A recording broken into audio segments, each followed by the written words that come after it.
Federico Chiesa, maximum Federico Chiesa in the chat. He's back, he's back, he's back. Il re è tornato. The king is back. The church in the middle of the town with a goal alla Del Piero. Not the number 22, the number 7. The new number 7 that we were waiting for more than 1 year. I said it, injustice. The football gods, they took us away 1 year of Federico Chiesa. They just took it away from us, and this is not correct. This is not acceptable. You don't take away Federico Chiesa from us. I see a maximum of emotes from Marco Meola, from Dom, from Abay, from Radovan. A lot of emotes of the king, Federico Chiesa. Freddy Church, if you want to call him like that. He entered. He didn't touch the ball for 10 long minutes. I tell you, he didn't touch a single ball. We change him, we invert him, we put him on the left side of the field. The player, he was about to take the fall. He was pulling the shirt 1 time, 2 times, 3 times. Federico Chiesa is saying, no, I will not go down. I don't go down. I don't feel the pain. I don't care. You can pull my shirt off. You can pull my short off. You can pull my socks off. You can you can ask all your teammates to pull me on the ground. I will stand on my feet. You can call your family. You can call the family of your wife. You can call whoever you want. I will stay there because I have one mission. And my mission is to give the victory to Juventus. My mission is to take that ball, curl it alla Del Piero, and put it where Cragno will never be able to take it. And that goal will put us in the next round, because that's our mission, to win that cup. This is Federico Chiesa. Guys, we can close the live. There is nothing that we can say. There is nothing more to add than just this. Federico Chiesa is back, carrying Juventus to the victory, eliminating a good, solid Monza, but this time it was not enough. And now focus on Atalanta, that is banging goals one after the other with a lot of good players. I'm happy that the chat is happy. We were waiting for that moment. Federico Chiesa is back. Let me say hello to all the people in the chat, because we have a lot of them. We have Ron Rusitano, ciao grande. We have Smokey the Tank, who is saying poet, not me. I have zero responsibility here. It is Federico Chiesa. It is Mohamed Youssef. I promised one thing, guys, that I will never take off my shirt on the Juve channel. I couldn't resist. Today I failed in my promise, but I hope Juventus will forgive me what I did, because, guys, it was emotional. Federico Chiesa scoring and giving us that lead of the game, that momentary lead, was too many emotions. It was like a volcano in my body that was erupting of joy for the kid that we were missing. And he is important. How much did we miss Federico Chiesa? Peter Abate is there. Abai, lol, time to watch for the VOD for better for you if you don't do that. Ciao Starboy, Chiesa reminds me a lot of Roberto Baggio. Peloso, ciao Beppe, Forza Juve. Maric, Federico Chiesa is our future. You're wrong, Maric, because he's our present. Ciao Beppe from Luca. Who else is in the chat? We have a lot of people today that are writing about Federico Chiesa, and correctly so. If today we don't speak about Federico Chiesa, guys, what will we speak about?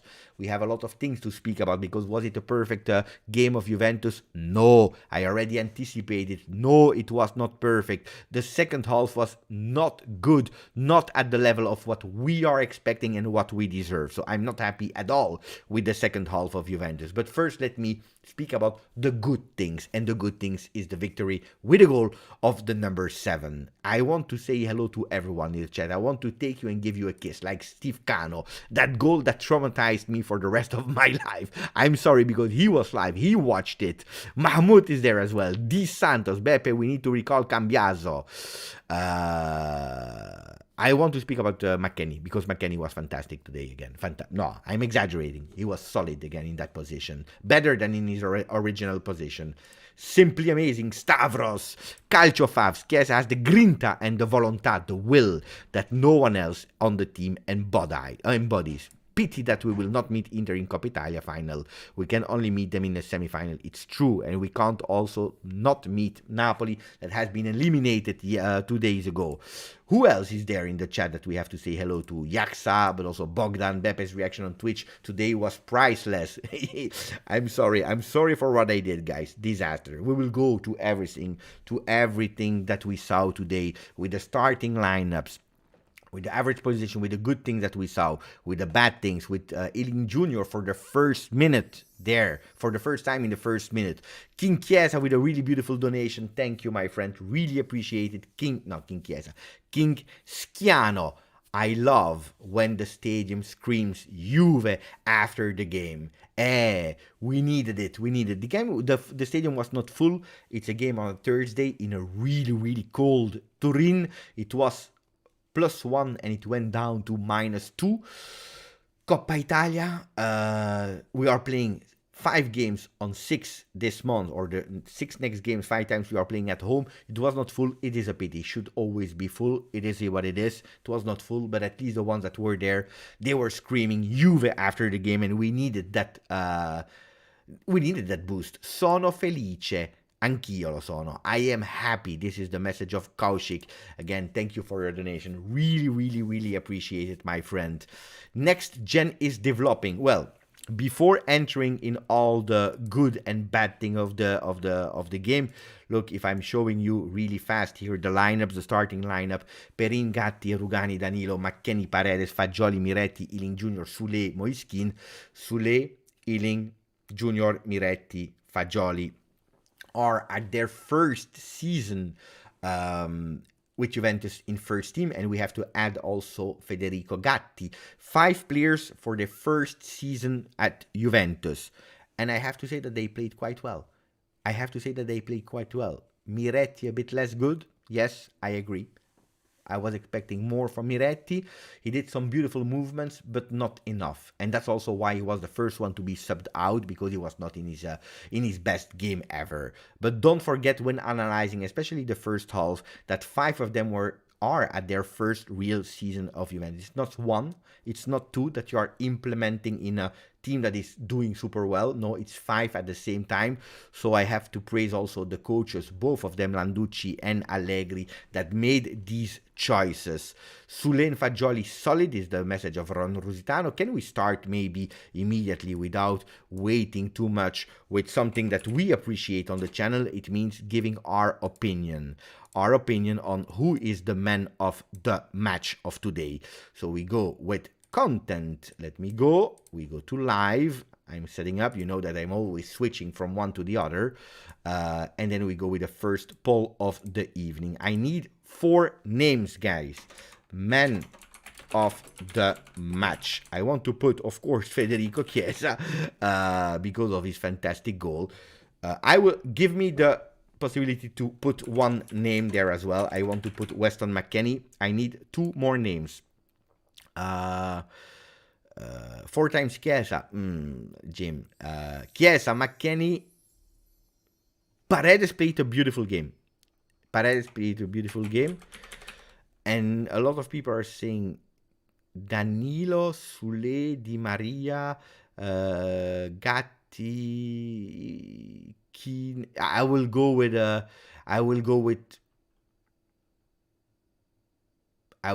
Danilo. A lot of people are saying Danilo. At least we have also a defender there. It's not easy to find 4 men. I agree with you guys. But let's put the 4 of them. Unfortunately, I can't put 5. We put 4 of them. Chiesa, McKennie, Paredes, and Danilo. These are the 5 men that you can vote for. We go to the message immediately to my friend, my big friend that is always present in victories and in losses. My friend Mohamed Youssef. Up. It was a bit too closed up. It doesn't go well.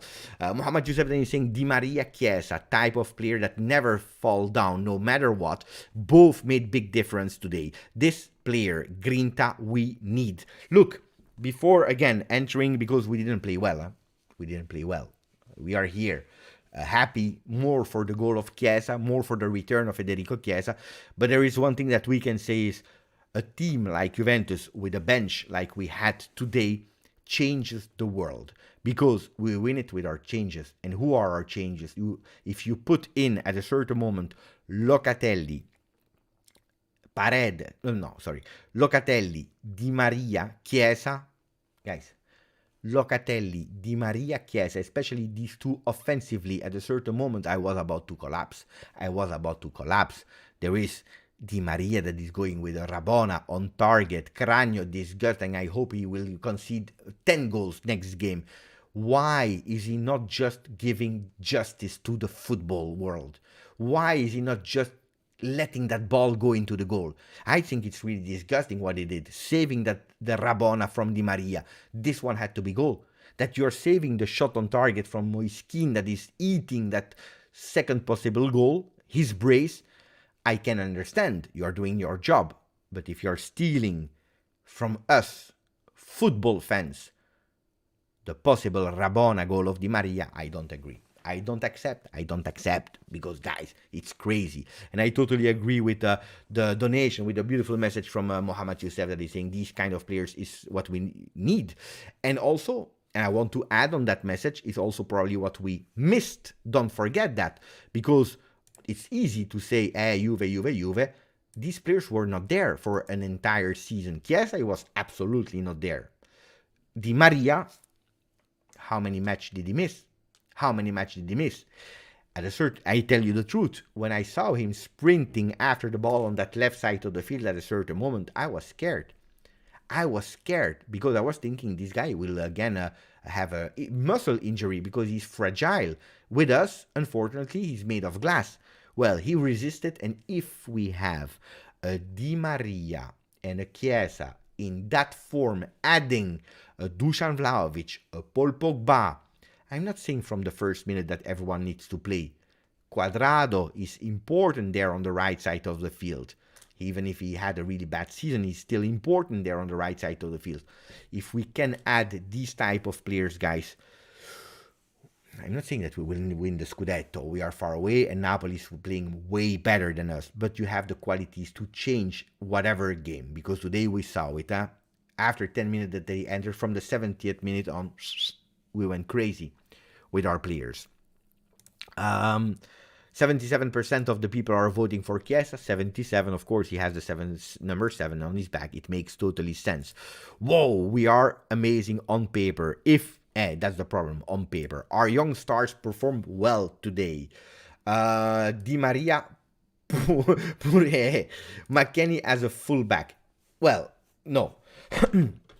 Okay, let's start with the initial lineups now. Can we, after 10 minutes of live, we can, I believe, start entering the decisions that have been made. Beppe, you should add something behind the messages. It doesn't look good. You know what I changed? I changed because now you can also see them entirely. But I agree with you that the donation are a bit see-through. I agree with you. We will fix that. We will try to find a way. If not, guys, anyway, I read them. So, let's enter. I shaved my head before the match. I think that helped Chiesa. You all should shave your head. That's what I'm doing before every single game. Look, Fagioli was great. Let's enter immediately. Perin, we know it, didn't actually play a really good game. He scared me. Today, Perin scared me. But anyway, he was the second goalkeeper. We know it. No doubt that he would start that game today. Perin in the goal. Let's go, before individually judging them with how we lined up. We continue with that 3-5-2. It's not anymore a 3-5-1-1, but today it was a real 3-5-2. And that's already a difference. Why? Because you have the offensive players that are able to do it, which at a certain moment we didn't have the opportunity to do it. So 3-5-2, a real one. With Gatti, Rugani, Danilo, I was absolutely not surprised. We hoped that Alexandro would not play, by the way, because Alexandro is not on the starting 11. My wife, she watched the game with my son. She never watched football. She doesn't understand of football. When she went down after the game, she said, "Who's that guy with the number 12? Who's that guy with the number 12? Disaster." She's correct. She's correct. Federico cheered for Cecilia. Well, these three are there. I had no doubts about it. And then, of course, the big question mark was who will play on the right in that 3-5-2. And he played McKennie. I told you, McKennie versus Napoli in his original spot was a disaster. Criticize me or not, tell me whatever you want. It's not because of the assist of today, but it's a McKennie that without right backs, without right wingers, is doing the job. And probably the best games that he played this season, and there are not a lot, he played them in that position because defensively he was giving some support. He was there on the wing. I think that he might find a position. If on top of that he's doing something that we were not even expecting, that means going with a fantastic assist for Moiskin, that means that brick by brick is building something there on the right side. Will he become the new Cancelo, the new Alexander-Arnold? No, okay? There is an immense gap. He's not my ideal right winger, but I don't agree that he played as a right back. There was no right back today. It was a 3-5-2, so it's a right winger. That some people are saying, what is the wing back? It's wing back when we have no possession, but he's playing on the right. I was really curious to see Ealing Jr. there on the left side, and I think it's really beautiful for two things. Kostic needed a rest because he was super tired, Filip Kostic. So it's good that we, and also giving a chance in a Coppa Italia game to Ealing Jr. that is now officially part of that first team. Fagioli, Miretti, Paredes is the midfield that I wanted to see. Soulé behind Moiskin is also what I wanted to see. So I have to admit that this lineup is, according to me, correct 11 on 11. 11 on 11, I believe. With audacity, because we play 5 players that are never playing in first team before that in a team like Juventus. And it's a difficult game in your mind because you lost versus Monza. We all have the nightmares of Monza, a team that is 4th in Serie A for ball possession, a team that totally changed their face with Palladino being their coach. So, you see, for me, it's audacious to play with 5 not starters, to give again the starting spot to Paredes and resting Locatelli. I believe there were no mistake there. How is the game going? First half, I believe that we played okay. We concede a goal in a moment where I was absolutely not expecting to concede a goal. From a set piece. That's how they score. On McKennie that is not able to jump high enough to deflect that ball goes to the striker of Monza. They go with a 1-1 out of nowhere. What I didn't like was the 10 minutes after that goal. Because before that I saw ideas, I saw accelerations, I saw a Juventus that was dangerous with a goal of Moiskin, with a shot from Matthias Soulé from the distance, with 6 attempts in the first half, 2 on target. A Juventus that wanted to do it in that first half with beautiful plays from Soulé that was free to do whatever he wanted because he had no defensive skills. I saw already some combinations with the strikers. The problem is that we went a lot of time to the right side of the field and not enough to the left side with Ealing Jr. I see Saif that is saying that he agrees that Weston played really well. Cecilia is super happy. He was suggesting to play him as a right back in the future. He played there as well at Schalke 04 in certain games. Guys, I tell you, I was really, really happy with the Udinese game of McKennie. And I said it on the video. I was happy with the performance of McKennie today. I was really happy with his performance with not playing in his role. Actually, it's really a paradox because I'm more happy when he's playing in that position, ultimately, because he did also a lot of flops there. You know when he flops? When he's playing that kind of 4-4-2 there. When he's playing in that 3-5-2, he knows that he doesn't have to go up and he's limiting himself to defensive skills. And if he has that genius move like today for that assist, he's doing it well. You limit him in terms of not giving him too many tasks. Because we know it, McKennie is not a phenomenon. He's a player that if there is an opportunity to sell, well, probably we will sell and I will absolutely not be against it. But it's a player that if you limit him with not giving him too many tasks, he's doing the job. And today he did the job. Well, we play okay in the first half, except of one thing that annoys me is we concede a goal, and for 10 minutes, Juventus is going totally out of their game. They disappear.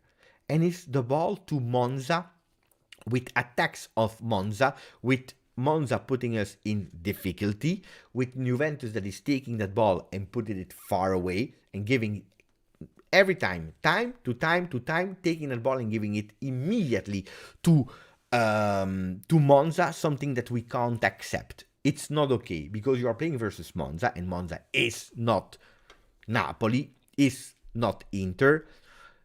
If you are playing versus this team, probably in these 10 minutes of losing your mind, you concede.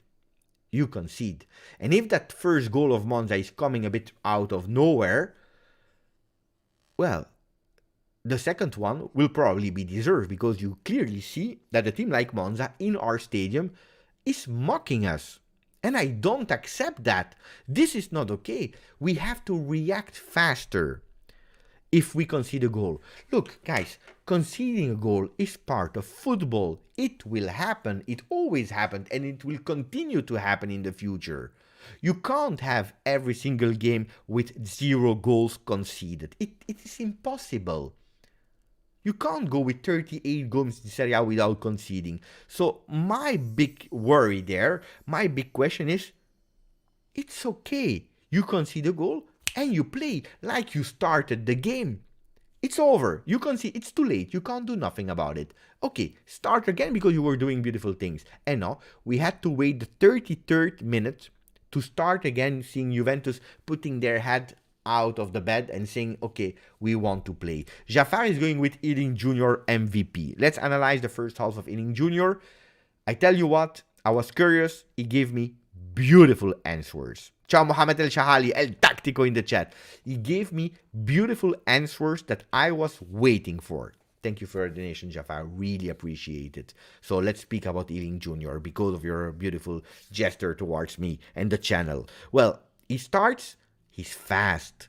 And that's probably something that we were missing at Juventus. Fast players. Who are the fastest players of Juventus? You have Ealing Jr., you have Federico Chiesa. You could eventually even add a Kostic that when he has the field, he's going. But we need that to surprise the other ones with velocity. And he has that short dribble, that cross. Well, he impressed me a lot in that first half. Unfortunately, Juventus was not looking for him in the first half.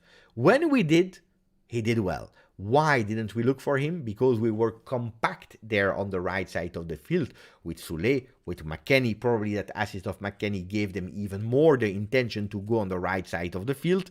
And it's a pity that Juventus, they didn't go on the left. For me, it's a big pity that we didn't use Ealing when he had these minutes and this energy in his legs. But he played quite well. Moiskin, Radovan is saying disaster.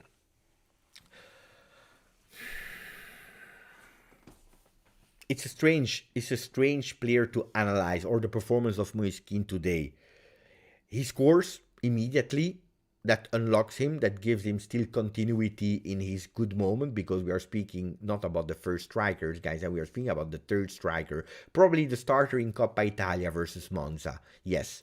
But if you have a full team, you have Vlahovic that is there. Behind him, you have Milik. Behind Milik, you have Moiskin, especially in that 3-5-2.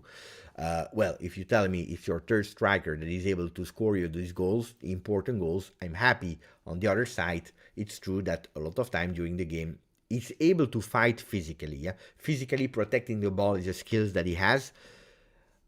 But first control, he's missing this first control. Then that goal that he should have scored that goal. Or you give it to Fagioli that is totally free and unmarked and you go for him. Or you go on goal and you score. But you can't go, because this is not a beautiful save of Cragno. It is a miss from Juventus. So I would not give him a high score. I would give him a 6, which is the average 6 because of his goal that he scored. He's missing too much after that, unfortunately, and then he totally disappears. Then we go in the second half. We start with the same 11 men. I'm okay with that because we saw a team that was in crescendo at the end of the first half. You have rest for 15 minutes. You continue to give trust to these men. I have no problem with that. The problem is that if Juventus, they go 2 times near to target in the beginning of the second half, after 3 minutes, we disappear. And we disappeared until the 70th minute. We disappeared until the 70th minute, and this is absolutely not okay. And there I'm pissed off, because what you are doing there is you are saying, well, we are in our stadium, and Monza is stronger, and Monza is able to fool us, to mock us, to play in our home. No, I'm not happy. The second half, we totally missed it. No ball possession. We take that ball and we give it to the opponents. We let them go higher on the field. We let them go with attempts from outside of the box. We are not solid anymore. We are losing certainties. We are not able to combine anymore. We are able to put Sule totally out of the game because he disappeared, Sule, in the second half. We are not using our wings. McKennie is only thinking about defending. Ealing, we are not looking for him, so he can't go up because we are not looking for him.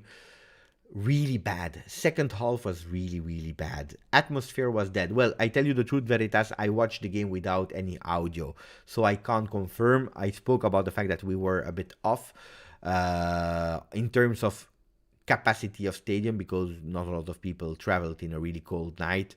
But I didn't know about. I know that after the game they screamed Juve, they were happy, but before that I don't know. Mohamed El Shahali, grande El Shahali, 100% with you, Beppe. Thank you. Come on, Beppe. We don't need players just to do the job. We need them to suffer for the shirt, show more qualities and mentality. I don't see any of this with McKennie. I don't agree with you, Bobo, on that one. I don't agree with you. Why? Because I already explained it, but that's my opinion. Of course, you can have a total different opinion. By the way, Chiesa won the man of the match. Huh? I had no doubt about it. Why? Because Weston McKennie is the 7th midfielder. If you are speaking about hierarchy, he's the 7th midfielder. He has no opportunity anymore if everyone is healthy. Paredes and Locatelli are the regista of the team.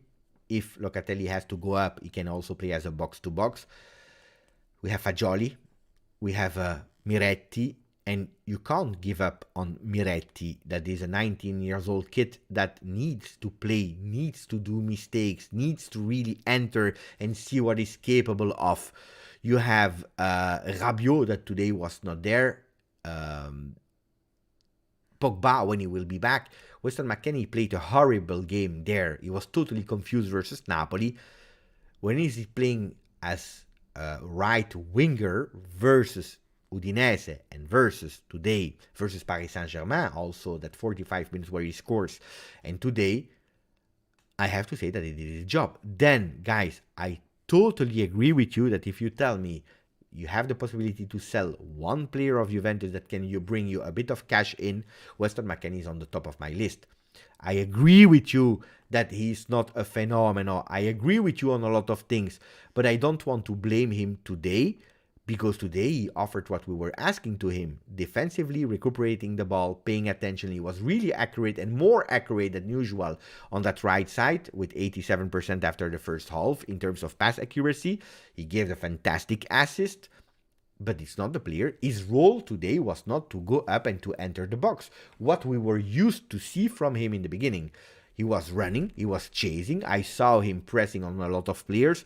So I saw from him some grinta and some suffering for the shirt in that position. I saw it from him. So but it's my opinion. Huh? I don't agree. Then in second half, the total team disappeared. And I was pissed off. Because you can't do that. You can't do that. If you concede the second goal, it can happen. Yeah, it can happen. Unfortunately, this is football. Napoli conceded 2 goals versus Cremonese. Inter conceded the goal versus Parma. Milan conceded goal versus Torino. They were eliminated. Roma, no, the Roma, they did well. But it happens to concede goals if you want to play. But not as we did in the second half with the same men. Looks like they gave up, all of them. Like, okay, it's 1-1, the goal will arrive at a certain moment, let's manage it and let them play and let's pay attention defensively. And on that one, I agree with you, and I was the first one that was disappointed in second half of Juventus. I tell you, the changes of Locatelli and Chiesa, they enter at the 61st minute. We don't see Chiesa until the 71st. I checked the stats because I believe it was Hanina or someone told me on the Juve channel, they told me, Beppe, he didn't touch the ball. So I wanted to have the facts. I went to check. He didn't touch the ball. We were not able to find him. We didn't see him. We didn't see him. Not because of Chiesa, because of the team. So the changes that we are bringing, subbing out Miretti and Sule for Chiesa and Locatelli, where you're expecting, okay, now we will take the lead again of that game. No, we had to wait the 71st minute before seeing a touch of Chiesa. And when he's touching that ball, he's going on the left side. He's entering then on the right side. So he's going here. He's going on the right side. Beautiful movement of Keane. But Keane, his idea is, I will go on the left and opening space for that curvy shot. Chiesa, he doesn't understand it, and he give him the pass while Keane is running there. So Keane wanted to create space for individuality of Chiesa. Chiesa wanted to be not selfish, but altruist, giving him that ball, and you missed it. But that was the alarm, like, bing, we are bang. No, bing, we are, no. Not being we are bang, but being we are back. We want to do something. And from that moment on until the 78, you see a Juventus that is pushing, trying, multiple ways, left, right, and especially on that left side because you have a Federico Chiesa. Di Maria is entering. Di Maria is entering to even more create something there. And then we are stronger. The problem is then we score fantastic goal of Federico Chiesa. I explained it in the beginning of the live how it happened. We scored that goal. And again, we give the ball to Monza. And again, we risk. We can go with that third goal, first of Keane, then of Di Maria. We don't score it, but they can also equalize on the 2-2. And it's not okay to play until the 95th with stress versus Monza in our home. I know Keane scored, but he's still not playing his level. Okay, I already read that one. Rabiot is the fastest, but he is always in economy mode. The message of Andre, of course, he's back from injury. Ealing, I believe that you are speaking about. He almost had two, indeed. Keane can't make the difference. He can't score with his head when assist is made. No, he scored. He scored today with the head. But himself, he can't do too much. He can score with the head. Ciao, Marco.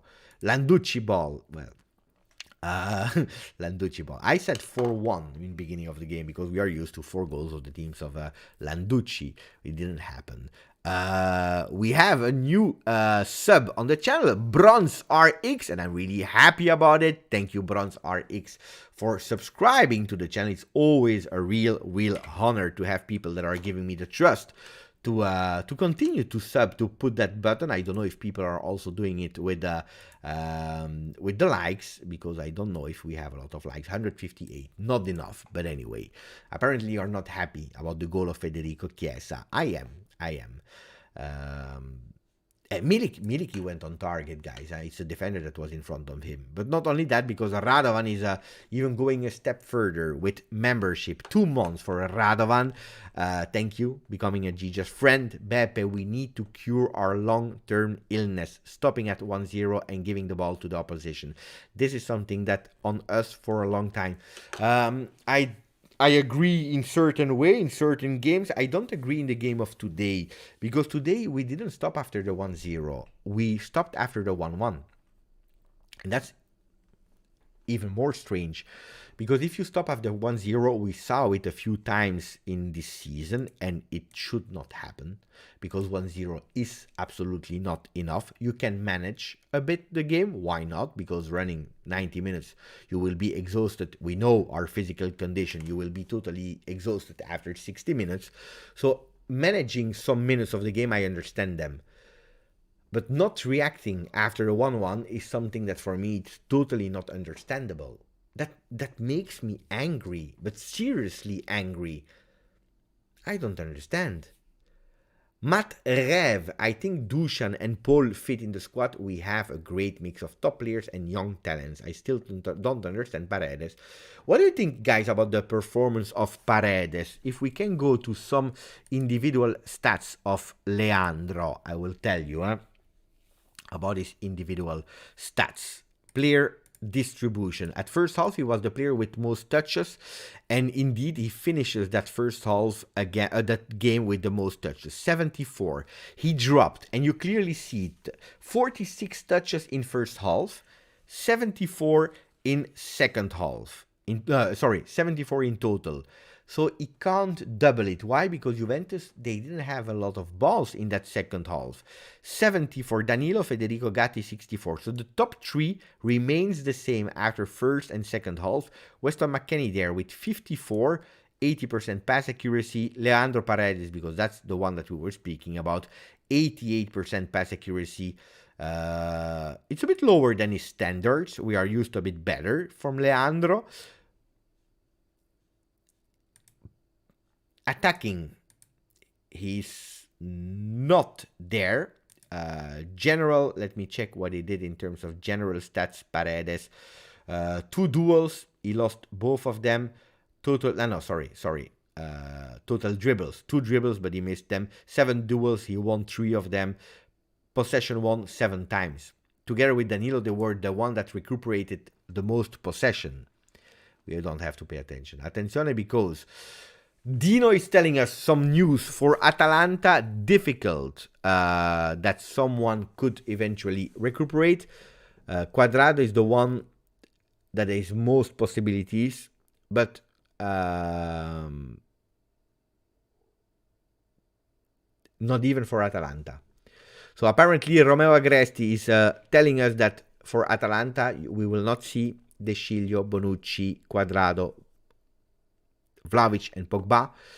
For next week, the one that is ahead of everyone is Quadrado, but they will do a test. So, but this is for the Atalanta game, and it's a pity that we don't have these players. I believe that McKennie could potentially start again there on the right side. The grinta of Paredes is nice to watch, is the message of someone, but it disappeared.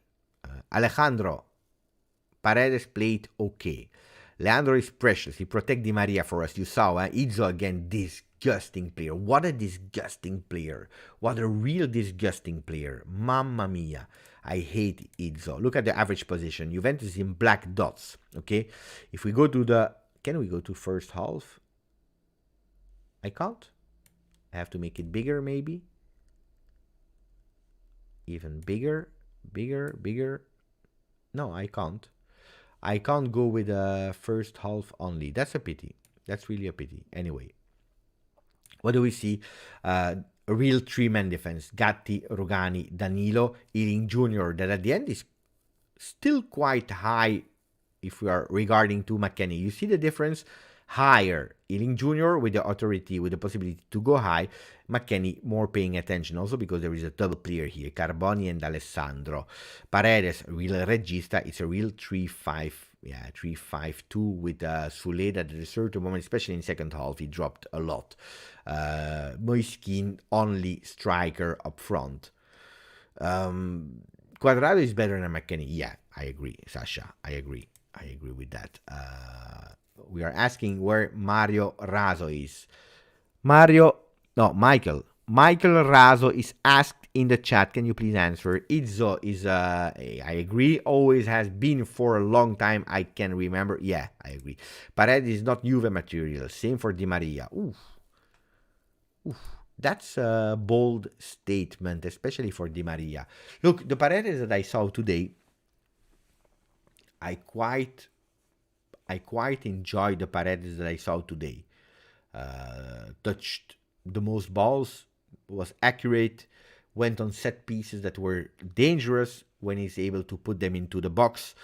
Paredes that was filtering, playing with some grinta and so on and so on. If you're analyzing the season, no, the season is not good from Paredes. I have to say that since he's back from the World Cup, I see a different Paredes. Is it enough to stay at Juve? No. Is it enough to Juventus to pay him 7 million salary? No. But I see already a Paredes that is a bit different. And then, guys, if you are discussing about Di Maria, Ahmed, I respect everyone's opinion, huh?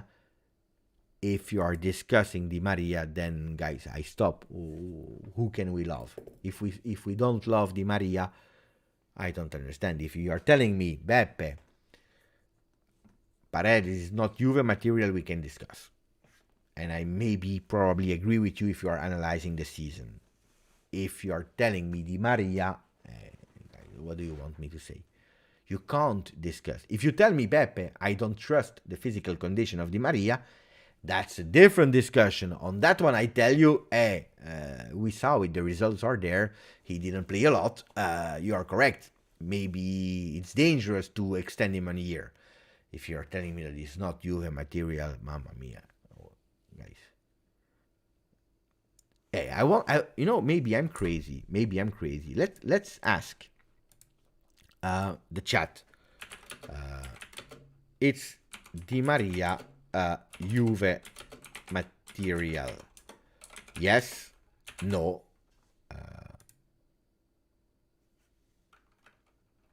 Yes or no? It's easy. Why going and complicate our life? Yes or no? Is Di Maria? But we are speaking about Di Maria, the player, not the one of this season, the player, because this is how you brought it up. Di Maria is not Juve material. Di Maria should be a super sub. He doesn't give enough consistently this season, I agree. Di Maria is too good. Di Maria is magic. Di Maria is too old. This is the Ahmad with a beautiful picture in Pisa. Di Maria is too old, and at this stage of his career, he lost the passion needed to play for Juve. I don't know if he lost the passion, Ahmad. He came to Juve in a difficult year again. Unfortunately, he had so many injuries. At a certain moment, you have the World Cup that is coming. He's not even playing consistently at the World Cup, because you remember, due to also there a stop, he was missing it. That you are telling me that he's too old. Yes, it's true. He's coming at the end of the career. I don't believe that he will renew with Juventus. Then if you're telling me that he lost the passion, I don't know. If today I saw him doing some runs, guys, to recuperate that ball, I saw him chasing some players, I saw him on the 2-1, I didn't see him preserving himself. I don't agree, guys. Then if you tell me, Beppe, would you renew him? I would take a lot. I would take a big paper with a plus and a minus column to really wait if yes or no I would renew it, which I didn't do yet. Sasha is saying a bit like you. No, because he doesn't care for Juve, but he's a class player. How do we know that he doesn't care for Juve? That's my big question. How do we know that he doesn't care for Juve? I don't know if he cares or if he doesn't care for Juve. I don't know about that, Sasha. Honestly, I don't know. For me, it's a player that his future is in Argentina. He said it clearly and honestly before joining Juve. He wants to win also in Italy. He wants to win maybe the Coppa Italia. He wanted probably to win a Scudetto, because going back to your country when you finish with European football and you said, I won with France, I won with Real Madrid, I won La Liga, I won Ligue 1, I won Champions League, I won the World Cup, I don't know if he won with Benfica, probably yes, I won Liga Portugal, I won Serie A, guys, except of UK, where he has a disaster year, but it's not only because of him, it's beautiful to put something Italian in his own museum. So I don't know, guys. Then if you tell me, is he the most in love of Juventus? Is that the team of his heart? Probably not. But understand also that he's arriving in a season where we start bad, he has injuries, and on top of that, don't forget that all the management resigns. And we don't know what about Allegri, what about Cherubini. We have absolutely no idea what the future will bring to this Juventus. So a Juventus that, guys, I always told you, what is one of the strengths of Juventus, or what has always been the strength of Juventus since I am a kid, has always been to have a solid ownership, a solid management that knew what they were doing. Of course, they made mistakes, the last ones, but until we had a strong management, and I'm speaking about since I'm a kid, with Boniperti, that was the first president when I was born, Boniperti, Vittorio Cusano, with all the president we had, that was our strength. Now we have we have the new ones, but they have other things as priority than the field, so we have to pay attention to that. I believe he will give his best until the end of the season. If we can use him, when I'm doing my ideal lineup, that 3-4-2-1, Di Maria is not in my starting 11. He's the super sub. So on that one I agree, but I don't know. My friend Sylvain, fantastique Chiesa. I don't need to translate that one. Merci mon ami, from Canada with a beautiful donation. Thank you, my friend. Really appreciate it.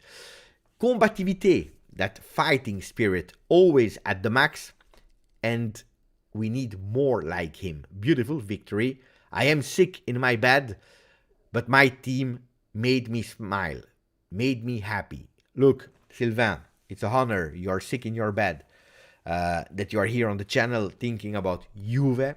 That's beautiful. And luckily, you have a bit more of a smile today. So thank you to Juventus to make Sylvain a bit more happy.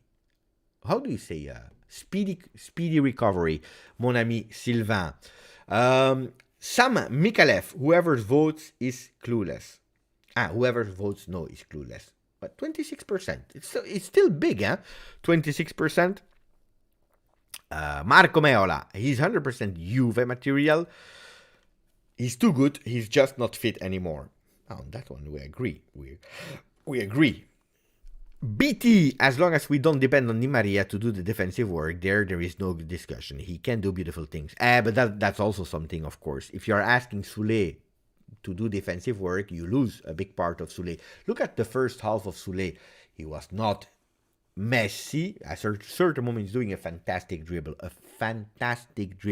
Some people, like a friend of me, Stephanie Velasquez, he was saying the new Messi. Exaggerating, of course. But if we don't start with this kind of comparison, the guy has skills. The guy has talent. He's a good player. Because he was a bit more free in his mind. From the moment that he had to drop down. Let me check a bit the individual game of Soulé. If we go to the heat maps, we take away Monza, we take away Juve, we just put Soulé. ¿Dónde está? Está aquí, Soulé. This is the heat map of Soulé, but I really want to see how we start and how we place, okay? So we are playing that direction. This is the goal of Monza. So he starts here. You see the dark spot? So he starts really offensively after 2 minutes. And then he's dropping a bit on the right side. Guys, if you see this and I don't tell you who is that player, who are you thinking about? Give me one name of the player you are thinking about when I show you that heat map. Okay, I will not give you spoils, but give me one name. I know that you are all thinking about him. And Dino is giving us a lot of Mercato information. And Zaniolo wants to leave in January. Skriniar will not renew with Inter. Talent-wise, yes. Passionately, I don't believe so. It's a doubt, of course. Stavros, Di Maria is world-class. Also didn't have so many injuries when he was at Paris Saint-Germain. It's true. He was not an injury-prone player. This is what goes totally crazy in my mind. He comes at Juve and he becomes injury-prone. Beppe, do you predict Pogba will play next game? No. Not next one, not versus Atalanta. Maybe versus Monza on the 29th, a few minutes. So what are the names that you are putting in the chat? I see a lot of them. Dybala. No, Bentner, no. Camoranesi, no. Certainly not Camoranesi. Dybala was the name that I was looking for. If you are looking at that heat map, a player that also loves to go there from the right side and entering the field. Di Maria and Dybala. In that position here, you see 10 minutes alla Dybala. 10 minutes alla Dybala. Then you see that he's starting, you see? We score a goal. Juventus, they start suffering a bit, so he's obliged to go back. Okay, we concede a goal. And then you see that here he's going all over the place. You see here? Until here, you clearly see until 27 minutes that Soulé is playing on the right side most of the time offensively. Look, we are pressed, so he's giving some support in the back to help his teammates. But then you see here now, he will go again up to support up. And from the 30th minute, he's going all over the place. All over. Why? Because Juventus, that's the moment where Juventus, they want to do something, but it's not really beautiful. So the first half of Soulé starts organized and totally lose himself. Not only him, the team. The team, because we want and we do everything. This is not beautiful, guys. This is not really beautiful. We have to say that from here, he probably received also some indication to play a bit more centrally instead of only playing on the right side. And then you see that in the second half, he's really totally on the left side until he goes out. You see here, why? Because we said it, we were not playing enough on the left, and that's where he finishes the game. That's the heat map of Matthias Soulé. I saw someone that asked me, can you show us Fagioli? Yes, I can. That's why we are here, to listen to you guys. Fagioli's game in total is here. Played a beautiful game, Fagioli. When did he go out? Here, around the 70th minute. Fagioli played a really good game. From all the youngsters, I really enjoyed Fagioli. I don't know you guys. Look here. He starts here, also there on the right. I told you, we started massively on the right side. 15 minutes of Fagioli only playing on the right side. He was box to box on the right. And then you see here the first half dominantly on the right side. And look here. We are starting to suffer and he's going down. You see here, end of first half. We start second half. Look where he starts. He starts immediately in that defensive position a bit more. And look here. Look how we start from the 45th minute here up until the 50th. And then he disappears. And he reappears here at the 58th. And look how defensively we played in the second half. We were pressed. Look at that. Guys, you see what happened in the second half? We didn't come up. They killed us. Lereng is asking, can you show me Soulé again because I came late? Then put a maximum of like and I will show you again. Here. This is Soulé. He enters, blah, blah, blah, blah, blah, up, all over the place. It's over. And if not, you go. Keane. That's the heat map of Keane. Who else do we want to see? Chiesa? Where is Chiesa? Look, it's really strange, because it's also where they touch the ball. It's not the position, it's where they touch the ball. So you see that the first ball is touching is at the 71st because he enters at the 61st.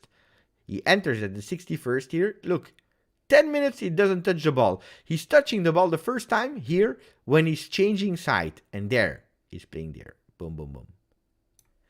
Federico Chiesa. Di Maria, look, all over. He could do whatever he wanted. Left, right, center. Great. Where is Juventus playing? Attacking thirds. Juventus is playing equally on the left and on the right. And look Juventus, guys. 15 minutes, we played 50% of our time on the right side. 50%, guys.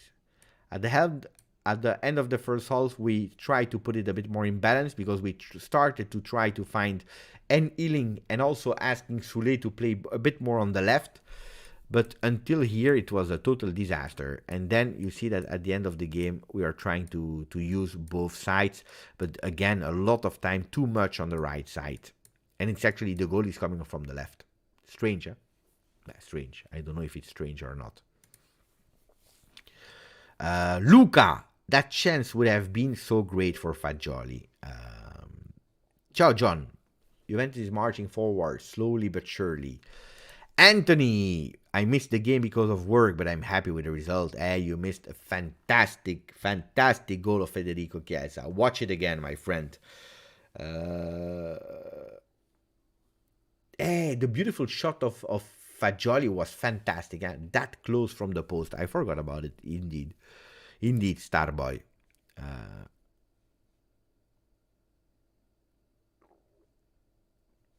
Just tuned in. How was Ealing Jr. playing?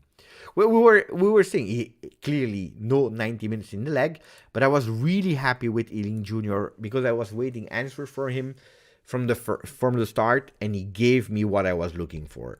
So I'm happy. Guys, can you tell me what is your feeling after today's game? I need to understand because I didn't go on social media. I know that during the game some people were not happy, correctly, because I told you what I believe, but I want your opinion about today's game.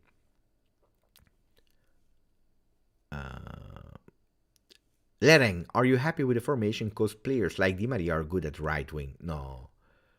If you're playing 3-5-2, you can't play Di Maria there.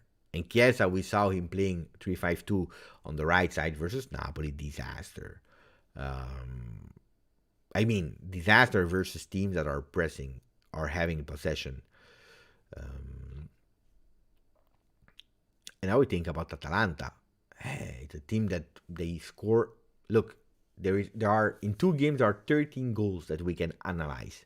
13 goals scored by Atalanta, 4 goals conceded, so we can analyze really a lot from Atalanta. From tomorrow, I will start thinking. No, from not tomorrow, but from Saturday, I will start thinking about it. Ayub, ciao Beppone. I'm feeling normal. What a goal though from Chiesa. The game normal. Peter Gitti, and I pronounce it well this time.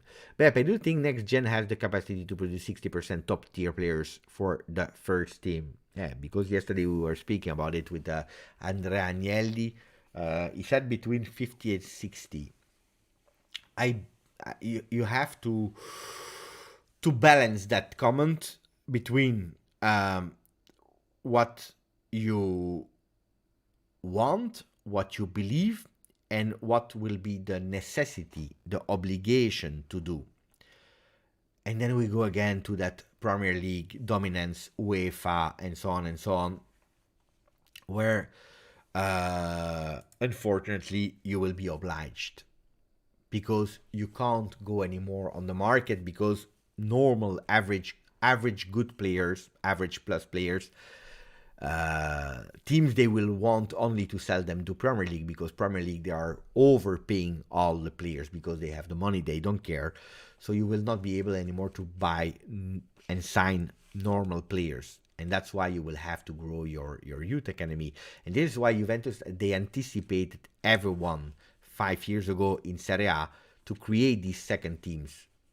60% is too much, probably 50% you have to think about first team. That means 25 players. On 25, you need 12 players from the youth academy. It's a lot, huh? It's really a lot. But I believe you will be obliged to go towards 10 on 25, because you will have no opportunity anymore. You want to buy these players, then you have to go like Dean Huijsen, Kenan Yildiz,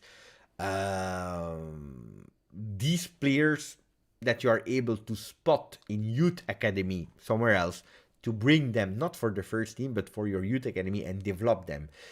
And then yes,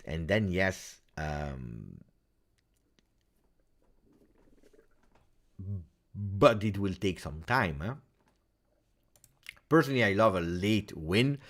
That's the fino alla fine spirit. I also love the late win with whatever coach. I don't care about the coach about that. It's late win is giving me the most emotions, of course. But it's true that someone said in the chat earlier to me during the game, I just ask one thing. Can we please have one game without stress? And that would, I believe, also give a bit of good vibes, good feelings. Now, if you are looking at the last 10 games that we played, guys, however you want to, we played 10 games, we won 9, which is not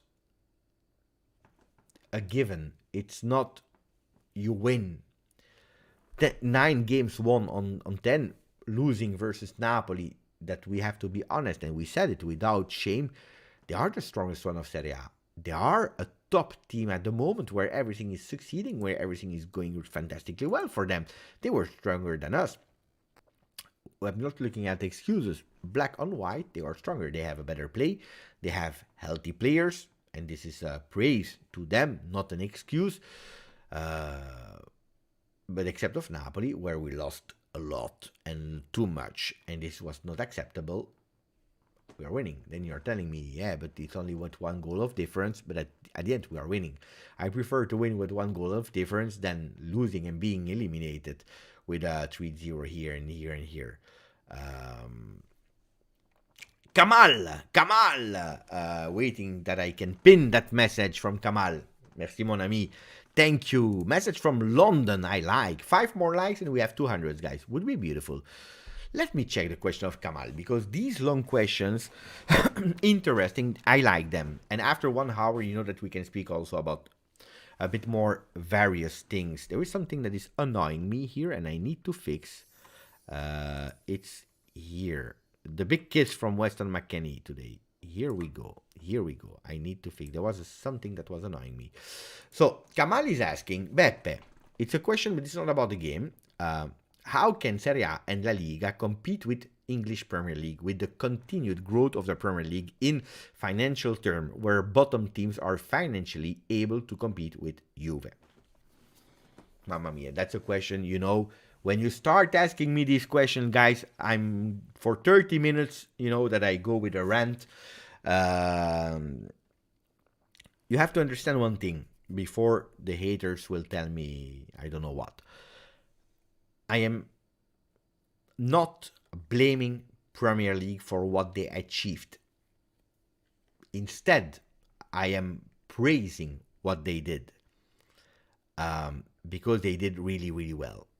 Investing in stadiums, in banning Ultra, that we were calling there what's the name of the English crazy guys there? Mamma mia, I forgot. I forgot the name. Help me, guys, in the chat. Hooligan. Indeed. Peter, thank you. Hooligans. They banned the hooligans. They worked on the environment of their stadium. They worked on working together as a Premier League product, not as Manchester United, Manchester City, Everton. No, they worked as a whole. We will sell the product Premier League. We don't like each other, but we work for the common goal. It's important. What I tell you will be part of my answer for later. They have, and I repeat it so many times, they have the Premier League rules that are 600 pages, or 600 pages, or 600 rules. Excuse me. Anyway, it's a big book where one of the rules is that you have to have the same color of the grass. You need to have the same color of the grass. You can choose between 2 or 3 patterns, whatever, but it's the same. Because visually, people, when they watch a game, when they tune in, they have to know it's Premier League. Guys, what are we speaking about? When you are watching Italy, guys, you know it's Italy, but not in a good way. It's not a good way. The problem is that they deserve what they succeeded to have. The problem is that the other ones, also because of own responsibility, they are now far away. But the problem is that with the rules of today, a lot of teams are only depending on the entries of Champions League competition. If you have a league like Italy where you have potentially 7 teams, 8 teams that could potentially enter that top 4, that means that 3-4 teams every year will be out of these competitions. That means that investing is a risk for these. Let me put it a bit smaller for the moment because otherwise it's too much, but we understood the question. Investing is a risk for these teams. If you put on the table 100 million euro for a big player, but that player, unfortunately, is in a season where he's injured or whatever, and you don't succeed to reach that Champions League, you have a problem because you are losing too many money. Television rights are there. And the problem is that more the years will go, more the gap will be big. They have spent in the winter market 3 days ago, they were at the 320 million euro invested. Because of the product of Premier League is great, they have new owners that do not care about balancing the books and whatever and more. They invest, they put money in, and they are investing more and more and more. They are faking the mercato. The prices of the players are all going up. It started with the crazy Paris Saint-Germain, 220 million euro close for Neymar. And nobody's saying nothing. Manchester City was found guilty of doing strange things. It was a fact. They were under investigations, but everything disappeared. Paris Saint-Germain was investigated for really strange things, for also using own ownerships to fake sponsorships and putting there. There is Bein Sport that is buying. Bein Sport is from Paris Saint-Germain owner. They are buying rights to UEFA. There is a conflict of interest. So UEFA is regulating the rules.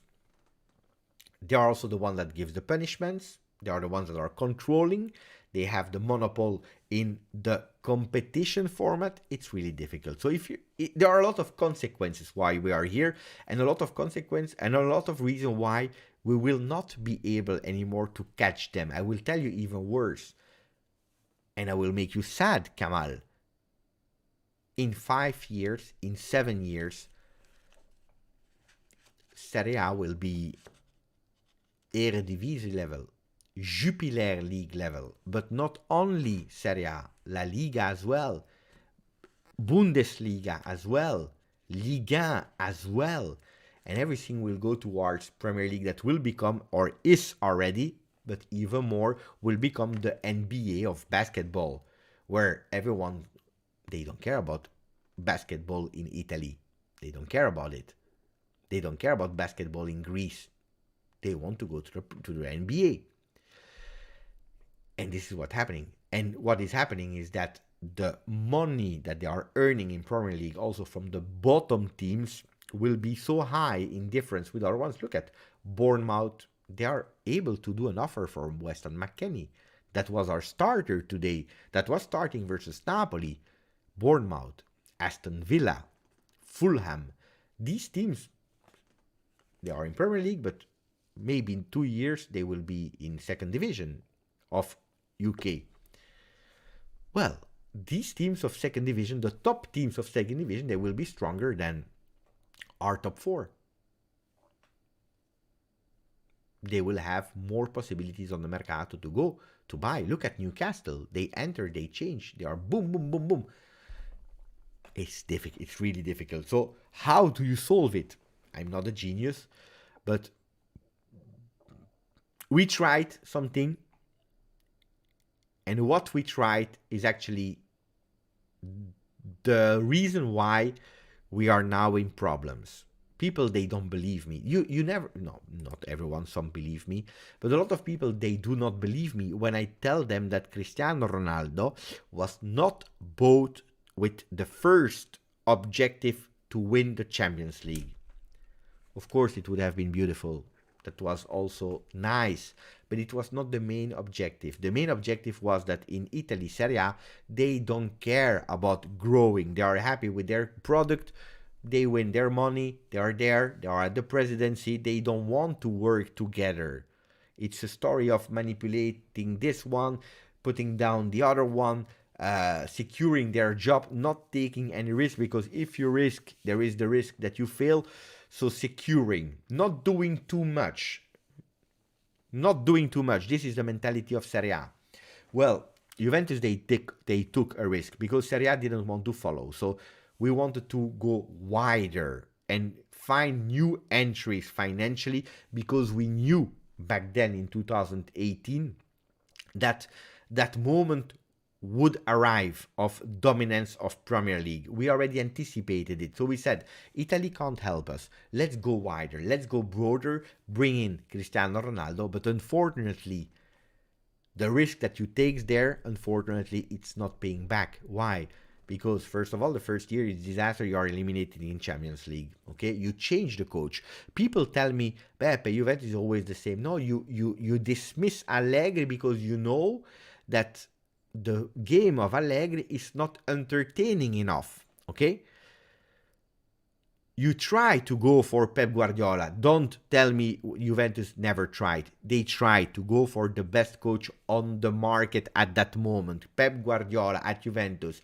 Matthijs de Ligt that came that year. Cristiano Ronaldo that was there the year before. At the end, you couldn't have Pep Guardiola because of Manchester City. That was the year where they were about to be excluded of Champions League. Mysteriously, they stay in, and you have to go for the Pep Guardiola from Wish. Who is the Pep Guardiola from Wish? It's Maurizio Sarri. You take Maurizio Sarri, that is a disaster in terms of people management. On that year, on top of that, with all the investments that Juventus did, because you can say whatever you want, Juventus invested in Juventus Women, in Next Gen, in Continassa Training Center, in offices, in a J Hotel, in youth academies from in around the world. Juventus changed the logo to have own fashion and entries about that. You have own stores in Milano, in Roma, around Turin. You're laughing with the Pep Guardiola from Wish. It's true, guys. Tell me that it's not true. And the problem is you invested and you over-invested according to your capabilities. And the problem is, boom, you receive a smash in your face with COVID. The problem is that if you have a team that was quite secure and didn't invest too much, well, while everything was shut down, you don't have to pay too much because you don't invest. Juventus that had so many investments and was expecting long, middle term to have entries. Well, what's happening is that you go totally red. From that moment on, you are doing mistake on mistake on mistake. Because it's COVID, but not only COVID. From that moment on, you go into alarm zone. What is the alarm zone that is ringing? Well, mistake on mistake on mistake on mistake. You buy players for at zero that are not giving you what you were expecting. Rabiot, Ramsey, injured Ramsey you buy. By the way, versus Napoli, the back, you remember last game that he was playing with Arsenal. Anyway, not only them, you are doing profit swaps because you are obliged to. Cancelo, Moiskin, Sarri didn't want him, didn't help, but also here we needed some cash. Then you already extended a lot of contract with the high-praised Marotta. With players that were at the end of their contract, you gave them so many money. Khedira, Higuain, Matuidi. You try to sell Dybala. Dybala doesn't want to leave. He said, I don't care, I stay. He's showing the shirt because he scored versus Triestina in a friendly. Hey. Stop. After De Ligt and Demiral, stop. It's over. It's over. Rugani, Szczesny at 7 million. I like Szczesny, but he doesn't deserve 7 million. Pre-COVID, you could do it. And it's really strange if you look at when these players were extended. Alexandro, and you do mistake after mistake after mistake after mistake after mistake. And more you try to solve, more you are actually doing mistakes. And then you arrive in the moment of now. Agnelli, on his side, he saw that, unfortunately, teams were before COVID in financial problems, and he anticipated that Premier League dominance and UEFA, and he worked on Super League. And he also, and I love Agnelli, you know how much I love Agnelli, but probably he wanted to do the good of Juventus, but also of European football, and he neglected probably too much Juventus, focusing on a project that on long term would have been beneficial, working on the Super League project. That, according to me, that was a big possibility to save European football. To save it. Because the leagues remain the same. Eh? You still have Premier League, you still have Serie A, La Liga. You have all these leagues, they remain. The difference was that instead of playing Champions League, you would play Super League with 15 teams that were secure, that they would participate. I believe it was for 13 years or something like that. They would have had the security. Why is that good for the big teams? It's because if you invest 100 million, like Tottenham, for example, on a player or on two player or 200 million, well, you are sure that you will have return on investment even if you don't qualify in your own league, because you know that you will receive a lot of money from there. That money will generate even more and more and more. It was like 4 times the entries of Champions League. That money was not only to go for the big 15 clubs, it was to be divided also with all the other clubs. It's true, only 5 spots available per season, but that was the beginning. Maybe 2 years later you would have had a second league, maybe. Was I totally agree with everything of that Super League? No, I was not. But it made me laugh how much people, they went on the streets thinking, hey, we will do something and we will stop the Super League because it's bad. Guys, they didn't solve anything. It's just that some people are too much involved. So, short answer to Kamal, and then we stop. I said I can speak about that for hours. Short answer, we can't. We can't, except if something big is changing. And you know what hurts me? What hurts me is that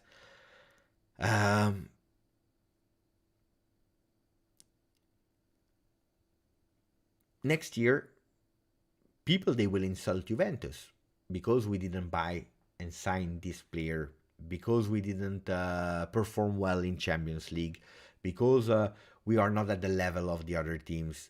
Finished club, well, you know, I always hate when, and I'm going angry when people say Juventus is in a finished club, but soon we will be a finished league. And soon all the leagues will be finished, and they will not exist anymore. The El Clásico in Spain. It will be the El Clásico from AliExpress. Who cares about El Clásico today versus the El Clásico 5 years ago?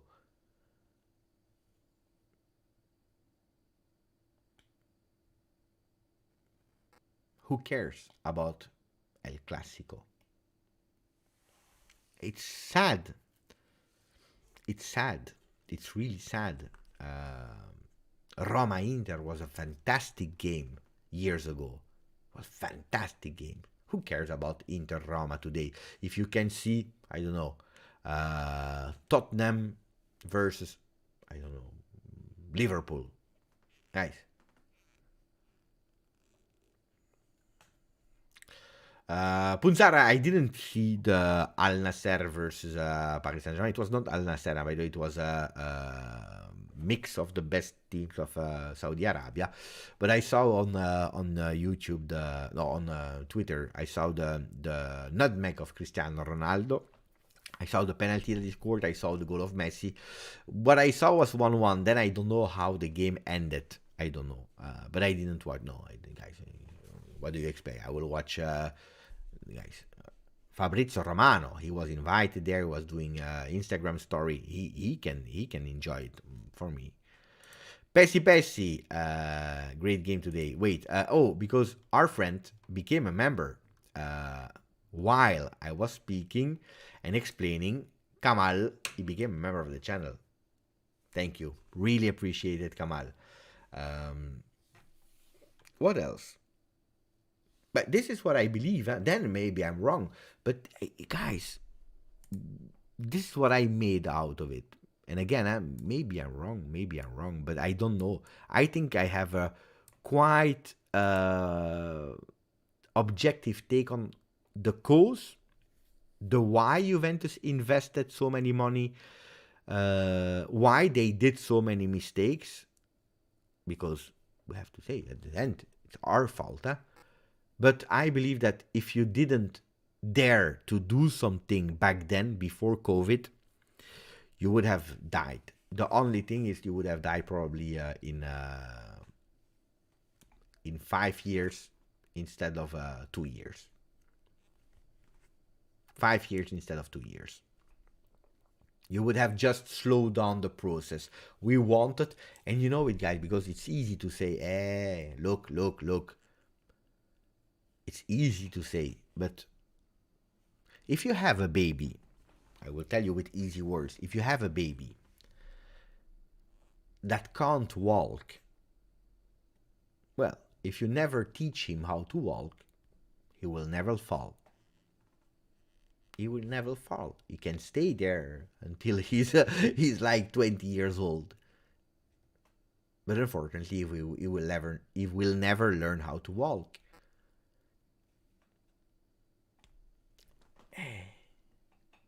You see? So you have to take some risk. At a certain moment, you have to say, look, let's try. And he will fall. You know that the kid will fall. You know it, because every single kid on earth falls. Except of me. I was a genius. But except of me, all the babies on earth, they fall. They fall. But you know it, and you take the risk that he will cry, that he will probably postpone. Some babies are a bit more courageous. Some others, they fall and they don't want to walk anymore for 3 weeks. Then they try again. It's like that. So you have to do it. Qui ne tente rien à rien is the message of Muhammad. Who doesn't try will never achieve something. But unfortunately, trying, you can fail. And this is what happened with Juventus. Because of own mistakes and because of external factors that you couldn't anticipate. This is another reason why. It's not the only reason why. Guys, give me another country that is speaking English. But the Scottish League. The Scottish League is not a great league. They also speak English. Even if our friend from Scotland, I had a relation with a Scottish girl. It's difficult to understand. It's really difficult to understand the accent from Scotland. But no, it's not only the language, but it's an important factor. Of course, it's an important factor. Everyone understands English. So you don't have to translate. You have the best commentary, even if I believe that English commentary are not good. There is a guy that is good. He's speaking a bit with poesia. I don't know the name. And the people, they go excited. He did also the World Cup this year, some games. Wow, fantastic, great commentary. Guys, in Italy, you are used to these kind of guys every single game. Peter Drury, that's the guy. I heard a bit, he was good. But guys, this is the standard. This is the norm in Italy. In England, it's really bad. In America, commentary is bad. I heard some commentary in America. Guys, I'm sorry for you. I'm really sorry for you, what you have to hear. It's really, really bad. Marian, it changed a bit with DAZN and so on. But Marian, if you're a bit younger than me, but Marian, if you're speaking about Fabio Caressa, if you're speaking about Piccinini, about About Pierluigi Pardo. It's fantastic. And even at the radio, they are fantastic. Arabic one is the most emotional one. Now that I can't tell you what they are saying because I don't understand. It's the most passionate one. Is I love, of course, passion, but I don't know what they are saying, so I can't tell you. Ma Beppe Bergomi, that I, of course, is Interista, but Beppe Bergomi is a good second voice, a technical voice. He's a good one. He's doing a perfect duo with Caressa. But look at this, Zambruno. Look at Zambruno. That was my master. I followed the courses with Enrico Zambruno. Claudio Zuliani. Guys, their voices are top. I could tell you like this. Easy, yeah? Boom, boom, boom, boom, boom. And there are a lot more. Zambruno is fantastic, guys. Fantastic, Zambruno. He taught me how to do commentary. No, I'm bad. Punsara, I'm not good. You know why? Because English is not my language. I don't have enough vocabulary to do a great commenting of a great event. I know how to prepare it. I will be really on top of studying the players, understanding them, understanding the game, explaining, and whatever you want to. From the moment that this goes emotional, and I need to speed up even more, well, I will go a lot of time with repetitive words. This is something that I need to work in English, but that's why I would love to try one time in my real language, that is French, to do it, because I'm sure that I will be able to have a bit more variation and going with these crazy things. Today I said at a certain moment, bing, bing, bada boom, bing, bing, bada boom, Chiesa, after the goal of Chiesa. People, they loved it. Buonanotte, Victor. Mohammad, Beppe, you are doing wonderful. English commentators can't even pronounce the player's name properly. They still call... I will tell you the truth, Andy. I believe that they pronounce it well. I believe that Szczesny, you pronounce it Szczesny. Something like that, Szczesny. I believe it's us that are pronouncing it bad. At their defense. And I can't even confirm it. If we have someone from Poland, it would be nice. If I would take Skriniar, yes. Yes, it's a good defender, of course. But it will not happen. Why would he come? Yeah, of course, he's free, but he will ask for a lot of money. And if he leaves Inter, he will go like Koulibaly. He will go to Premier League, guys. Skriniar.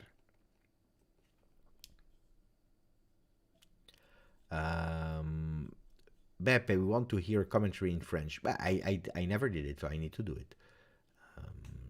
I prefer the more boring and cold style of commentary of the English than the Latin transmission. It's also a nice take, a different style. Andre saying I prefer the boring one versus the Latin more passionate one. For me, no. For me, there is no game there. Personally, but it's a personal taste. And for me, when you watch the English one, mamma mia, you fall asleep. You fall asleep. You have no... I want to hear poesia. I want to hear... Of course, the main actors are the players, not the commentator. But... Anyway, guys. Beppe, do you think the Serie A got it all wrong? Yeah. But it's not about thinking, it's a fact. It's a fact. Oh, yeah, of course. This is one of the difficulties, of course. Trying to be neutral, it's one of the most difficult thing on earth. You know, if one day they give me a job, for example, here in Belgium, to have the commentary of Serie A, they tell me you have to comment Inter, guys. It's hard, huh?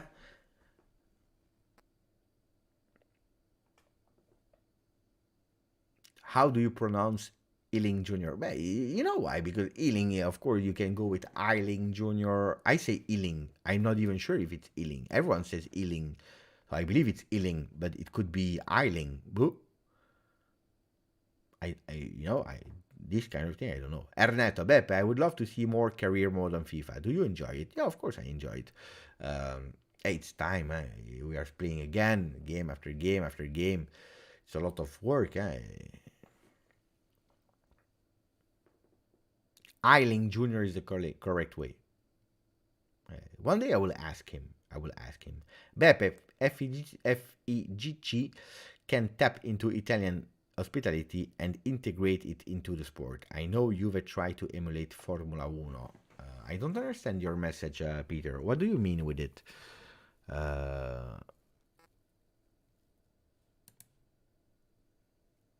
Embangula. Embangula is Embangula, no? Endika. Who pronounce bad? I pronounce them bad. How do you say it then? Bangula. With an accent on the Latin. Normally it's towards the French. Mbangula.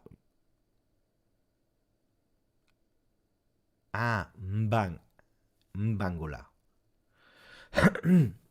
So, Mbangula. But then it's difficult. Ndika. Mbangula. Yeah, like this. I will try to pay attention to it.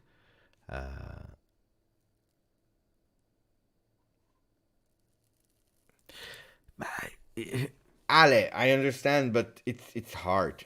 Mbangula Ndika. I will work on it. But it's not difficult, guys. But someone need to tell me, like you guys, and then you are helping me. 3-4-3, you are losing in guys. You are losing a lot in solidity. It's a team that you can do it in some moments, but not ready for it. Not ready for it. Except if one of the three up front is an extra offensive midfielders, like Pogba, that can come back. Bueno, guys. Italian emotions in commentary is one of the reasons I fell in love with Juve, with football.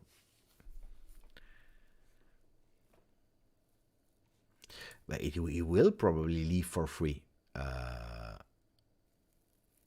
It will probably leave for free, Skriniar. It's because of Inter and Marotta. Because they wanted more and more money from Paris Saint-Germain. Paris Saint-Germain at a certain moment said, you know what, we don't care. And they stayed with him. They couldn't sell him, so they couldn't buy Bremer. When Bremer went to Juve, well, they stayed with him. He will sign next week. He will sign next week, and then he wants to leave. Ciao, Joey. Beppe, when do you think Serie A got it all wrong? When? Always. Serie A always got it really wrong. Always. Since always. The thing is that Serie A, they had the best talents, the best country. With 1990, they were having the great stadiums at the time. No, it's before 2006, guys. It's before 2006. But, you know, when you're at the top, most of the time you don't fall immediately. There is a time. The problem with Italian football is we are at the top. Nobody will take us off our golden chair. We don't care. So, you know, when you are here and the gap is here, if they invest, they will catch you up. What you should do is keeping reinventing, because if you're, you see, I have to take it away. If you are here, and you're growing, well, you remain at the top. If you stop here, and the other already will go through. And this is what Italy did. They were good. They were happy. They were on the top of the world. The other one were here, and they were not even looking at them. They didn't care about them. This is what happened with Italian football. Staying on top is harder. Yeah, of course. But you have an advantage. You have an advantage on the other ones, and the advantage was big because you had all the best players, you had all the best coaches, you had all the best teams, you had all the history behind you, you had but crazy presidents, a lot of crazy presidents. And then also 2006. Why? Because they were trying to put down the best team there in Italy, looking at, more at destroying internally instead of growing. But it's a long discussion. Ragazzi, I'm happy with the win in Coppa Italia. I tell you the truth. Anyway, I'm super happy. We should have played better. There is two moments that annoyed me. Right after we concede a goal, not before, right after for 10 minutes and the second half, until the 71st to the 78th minute, and then we disappear again. So I saw 7 great minutes in second half, and then we disappeared again. This is the post game of Juve Monza. It will be tough versus Atalanta. Spezia is a good team. To be honest, I didn't watch the game. I don't know if they played with their first team, Spezia, or not. But they were able to smash them 5 goals. They are in super form. They sold Malinowski. That's a fact. He will not score versus Juve. That's already a good one. That's already -1 goal.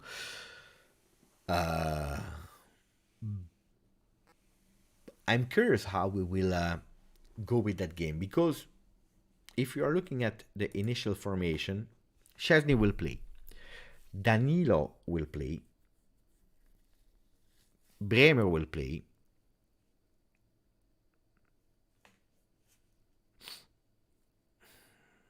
and I'm hesitant if Gatti or Alexandro plays. I'm really hesitant. Can be that Alexandro plays and then he rests. Can be Alexandro. We go again with the Brazilian defense. Kostic is back. I believe that McKennie will play there on the right. In the middle, look, last time I said it versus Napoli, but I believe that you play with you will play with Rabiot, Paredes, and Fagioli. Fagioli today, he deserved to be there versus Atalanta. Or it can be Locatelli. I see Chiesa as a second striker, or Di Maria as a second striker, and Milik. That will be the lineup.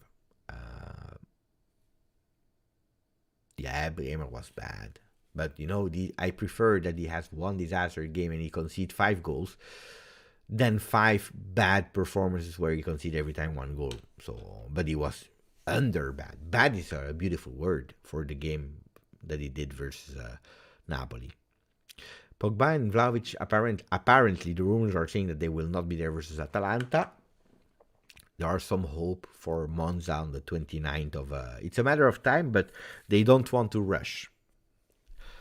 Aldo needs to go to sleep. It's 1 a.m. my time. Aussie and Italian football fan. I want a new manager for Juve or a new system and style. That's my opinion. And you have the right to give your opinion, and you have the right to ask these kind of things. It's good to have your opinion. How come, Peter? Think it about yourself. Why do you think they don't sell them? Because they are not worth a lot. But the thing is, they don't sell them because they know that they cash in. They cash in and they have a security. And also they don't give the right to the other ones to buy their own stadium, because then it's even a double loss for them. So they are blocking the permits to build to the team, and they don't want to sell them because they are thinking again about themselves. They don't care that they have like stadiums in Napoli, the Maradona Stadium that was built in 1990, 33 years ago, and that has not been renewed since. They don't care. They don't care. They have their monthly check and they are happy.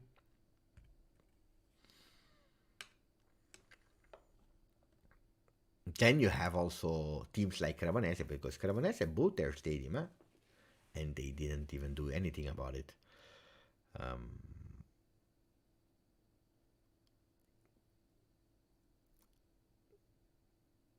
And now we have all to go to sleep. Ciao to Peniel, ciao to Luca.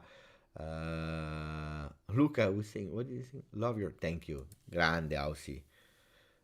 With the Ferrari in the back. No, not yet, Luca. Then you can always be a surprise. And Beppe, English soccer turned lemons into lemon aid when their clubs were suspended from Euro. They did away with terraces in their stadium, built new ones, and signed big TV contract for the Premier League.